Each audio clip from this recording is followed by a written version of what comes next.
தினமொரு வசனம். சங்கீதம் 27 வசனம் 14. கர்த்தருக்கு காத்திரு, அவர் உன் இருதயத்தை ஸ்திரப்படுத்துவார். திடமனதாய் இருந்து கர்த்தருக்கே காத்திரு. விளக்கம். நாம் ஏன் சபைக்கு செல்ல வேண்டும்?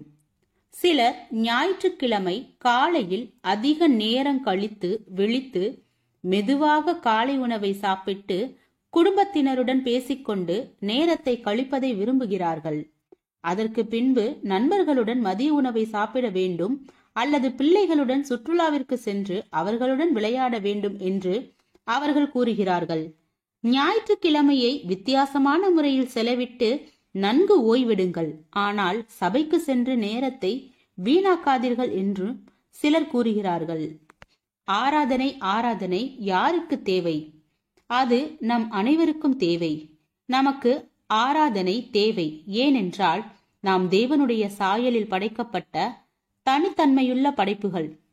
நாம் தேவனுக்காக படைக்கப்பட்டோம்.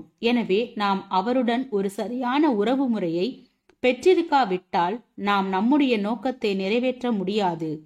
நாம் கர்த்தரை நோக்கி பார்க்கும்போது நம்மை குறித்த அவருடைய நோக்கத்தை நாம் நிறைவேற்றுவதற்கு ஆராதனை நமக்கு உதவி செய்கிறது. ஆராதனையில் மற்ற விசுவாசிகளுடன் சேர்ந்து நாம் ஆராதிக்கும் போது நம்முடைய இருதயம் இந்த நிலையற்ற உலகத்திலிருந்து தேவனுடைய நித்திய உலகத்திற்கு நேராக உயர்த்தப்படுகிறது. வில்லியம் டெம்பிள் என்பவரின் கருத்துப்படி ஆராதனையில் நம்முடைய மனசாட்சி தேவனுடைய சத்தியத்தினால் போஷிக்கப்படுகிறது.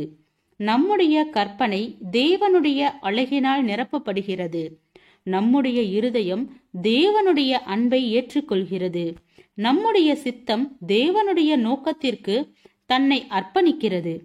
இப்படியாக தேவனைப் போல மாற வேண்டும் என்ற நம்முடைய குறிக்கோளில் நாம் முன்னேறுவதற்கு ஆராதனை உதவி செய்கிறது. ஒவ்வொரு ஞாயிற்றுக்கிழமையும் ஆராதனையின் சிந்தனையால் நிரப்பப்பட்ட ஒரு இருதயத்தோடு நாம் சபைக்கு செல்ல வேண்டும் என்று இப்போதே தீர்மானிப்போமாக. ஜெபம். தேவனுக்கு ஸ்தோத்திரம். தேவனே, நாங்கள் எங்களுடைய வாழ்க்கையில் தேவ ஐக்கியத்தில் நிலைத்து இருப்பவராகவும் தேவ சித்தத்தின்படி வாழவும் கிருபை பாராட்டும். ஆமேன்.